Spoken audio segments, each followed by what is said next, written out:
गौतम बुद्ध का जीवन हर किसी के लिए प्रेरणादायी है। गौतम बुद्ध बौद्ध धर्म के प्रवर्तक थे।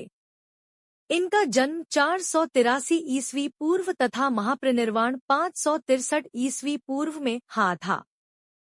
बचपन में उनको राजकुमार सिद्धार्थ के नाम से जाना जाता था।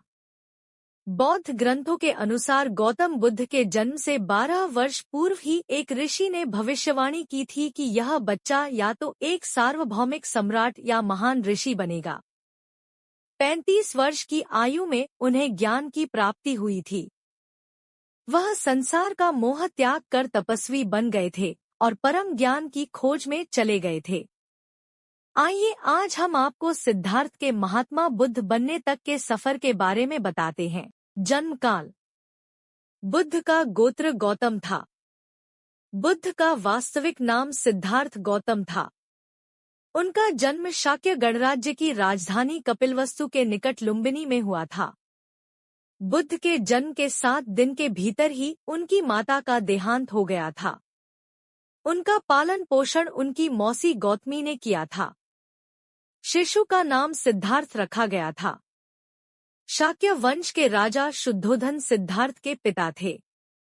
सिद्धार्थ के जन्म से पूर्व हुई भविष्यवाणी से परेशान होकर उनके पिता ने उन्हें तपस्वी बनने से रोकने के लिए राजमहल की परिधि में रखा। गौतम राजसी विलासिता में पले बढ़े, बाहरी दुनिया से आक्रांत, नृत्य करने वाली लड़कियों द्वारा मनोरंजन, ब्राह्मणों द्वारा निर्देशन और तीरंदाजी, तलवारबाजी, कुश्ती, तैराकी और दौड़ में प्रशिक्षित किए गए थे। कम उम्र में ही उनका विवाह राजकुमारी यशोधरा से करा दिया गया। दोनों का एक पुत्र भी हुआ, जिसका नाम राहुल था।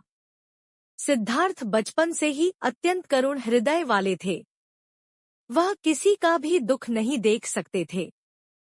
इतने प्रयासों के बाद भी 21 वर्ष की आयु में उनकी अपने राज्य कपिलवस्तु की गलियों में उनकी दृष्टि 4 दृश्यों पर पड़ी। ये दृश्य थे: एक वृद्ध विकलांग व्यक्ति, एक रोगी, एक पार्थिव शरीर और एक साधु।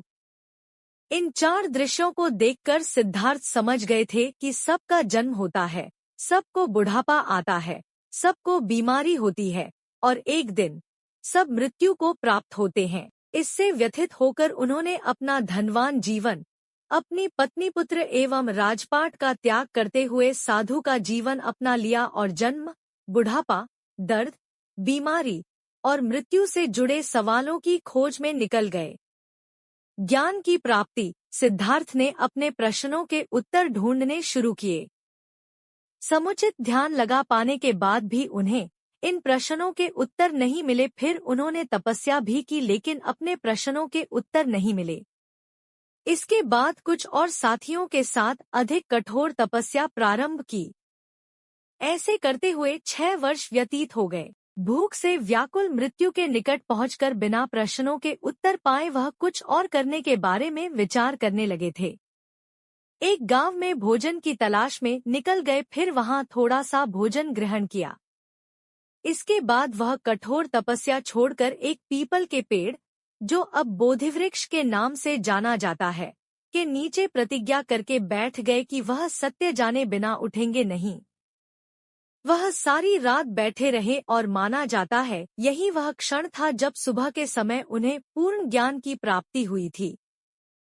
उनकी अविद्या नष्ट हो गई और उन्हें निर्वन यानी बोधि प्राप्त हुई और वे 35 वर्ष की आयु में बुद्ध बन गए।